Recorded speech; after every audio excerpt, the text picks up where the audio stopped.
Hey guys, what's up? My name is Stacy, and I'm going to be sharing today's devotional with you. So, a couple of nights ago, I was reading out of the book Patriarchs and Prophets by Ellen White, and I was going through one of my favorite chapters called Crossing the Jordan, which just elaborates on the story of Israel trying to cross the Jordan River. Um, and I really like this story because it reminds me of the place that I was in just a couple of years ago.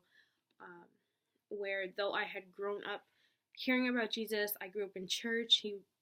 The idea of Jesus was not new to me, um, but having a personal encounter with him, meeting him, and having a deep connection with him was absolutely foreign to me um, at that stage in my life, and that's exactly where we find Israel. They had just had gone through a transition of leadership. They had gone from Moses and now they had Joshua. Um, and so they had grown up with a generation who were consistently giving them stories and telling them stories about what had transpired um, from the time they were in Egypt as slaves to really just now. Um, and so they weren't new to hearing about the Red Sea or hearing about the plagues that happened when they were in the process of coming out of Egypt. Um, they weren't new to hearing about the Ten Commandments and Moses going up the mountain and coming back and having to go back up because he broke the tablets because of what happened when he came back down the first time. Um, and so they were pretty familiar with the history of their ancestors and the history of what God had done for their forefathers and their fathers. Um, but that's all they were. They were just stories.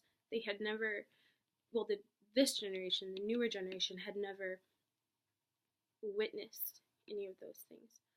Um, and I love how Ellen White puts it here, where she says that the moment the priests enter the water is the moment where Israel was impressed, where Israel realizes that the same power that moved the waters here in the Jordan was the same power that parted the waters for their fathers at the Red Sea years ago. Um, and that is, for me, it's super exciting because this is the moment, it's absolutely pivotal because this is the moment where this generation realizes that God was no longer just the God of our fathers, just the God of their fathers. This was now their God. This was a tangible, real life person doing something for them that they could see, that they could feel, that they could experience in real time. And I think as Christians, that's extremely important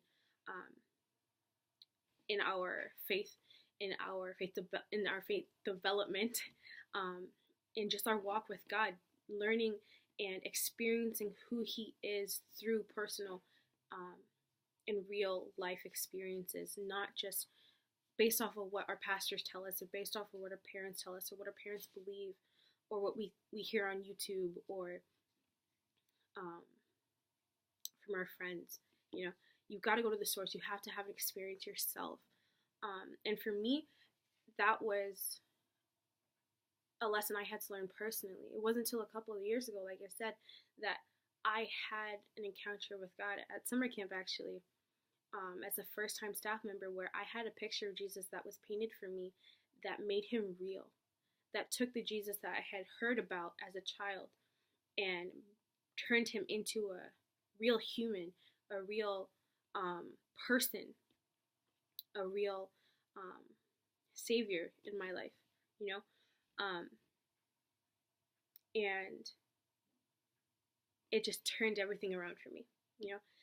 And it did the same thing for Israel. And Ellen White talks about how the people who went through this were urged and encouraged to share this with their children so that their children could hear the stories of what happened to their parents and what happened to their grandparents um, in Egypt.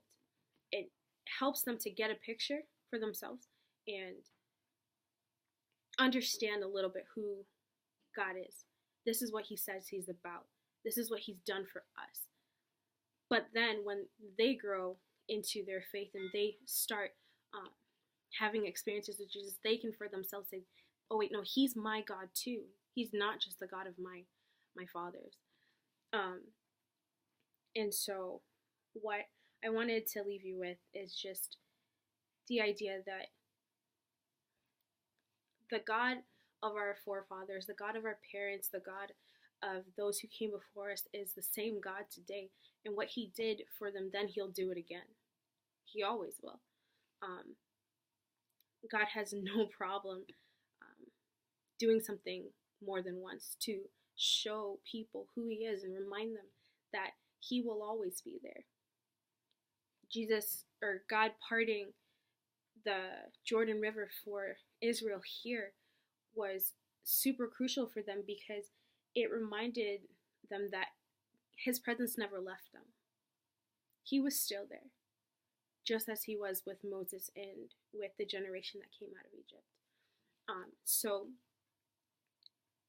keep that in mind and just remember that God will always do it again. He will never do something just once and leave it there and expect you to pick it up and run with it. He will continually prove himself as good and kind and true as many times as it takes for you to understand who he is.